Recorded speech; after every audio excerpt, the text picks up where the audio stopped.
তৈরি পোশাক কারখানার শ্রমিকদের ৭৩%ই নতুন বা স্বয়ংক্রিয় মেশিনে কাজ করতে চায়। তারা মনে করেন এ ধরনের মেশিনে কাজ করা সহজ, পরিমাণে উৎপাদনও বেশি করা যায় এবং উৎপাদিত পণ্যও মানসম্পন্ন হয়। ২৭% শ্রমিক নতুন মেশিনে কাজ করার বিপক্ষে। বেসরকারি গবেষণা সংস্থা South Asian network on economic মডেলিংয়ের এক জরিপে এমন তথ্য উঠে এসেছে।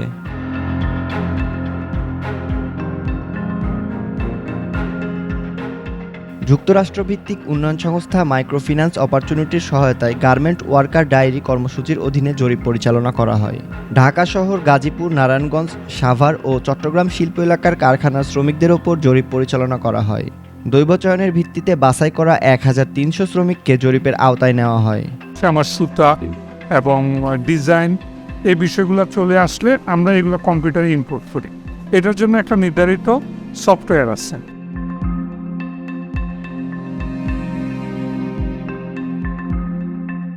জরিপে অংশ নেওয়া শ্রমিকদের ৬৬% শ্রমিক বলছে কোটা বাড়ানোর পরও নতুন মেশিনের কারণে লক্ষ্যমাত্রা পূরণে আগের চেয়ে সময় কম লাগছে। ২৯% মতে কোটার লক্ষ্যমাত্রা পূরণে আগের মতোই সময় লাগছে। ৫% মতে আগের চেয়ে বেশি সময় লাগছে। এমনকি তারা লক্ষ্যমাত্রাও অর্জন করতে পারছে না। নতুন স্টেপে গিয়ে আমি আমাদের প্রোগ্রাম দিয়েছে, এখানে সিলেক্ট করবো যে ফোনটা আমি উঠতে পারি।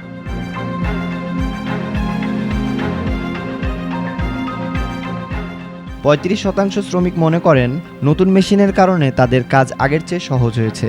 ১৮% মনে করে এতে উৎপাদনও মানসম্পন্ন হয়েছে। ৮% মনে করে নতুন মেশিন তাদের অভিজ্ঞতা দিয়েছে এবং শেখার ক্ষেত্র তৈরি করেছে। ৮৫%ই জানিয়েছে নতুন মেশিন আসার পর তাদের কাজের নির্ধারিত কোটা বাড়িয়ে দেওয়া হয়েছে। এই মেশিন আসার কারণে উৎপাদন যেরকম বাড়ছে, কর্মকর্তা যেরকম পাচ্ছে, গার্মেন্টস যেরকম পাচ্ছে। এখন অটো মেশিন আসছে, আমরা এই মেশিনে কাজ করছি, এটা আমাদের জন্য ভালো হচ্ছে।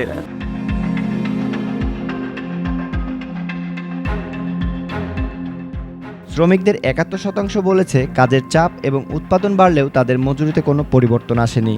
বেতন ৭,৮০০ টাকা, আবার টাইম মাসে ৫০-৬০ ঘন্টা এরকম হয়। ৮টা থেকে ৮টা পর্যন্ত ডিউটি।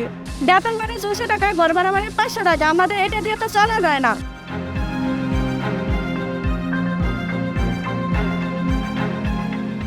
দেশের বড় বড় পোশাক কারখানার মালিকরা বলছেন ব্যয় বৃদ্ধি পাওয়ায় অটোমেশনের দ্বারস্থ হওয়া ছাড়া তাদের বিকল্প কিছু করার নেই।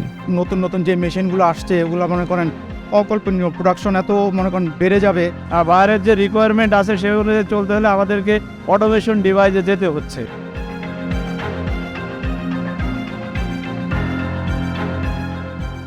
বিসিএন দেখুন। বাগমার সাথে থাকার জন্য আমাদের চ্যানেলটি সাবস্ক্রাইব করুন।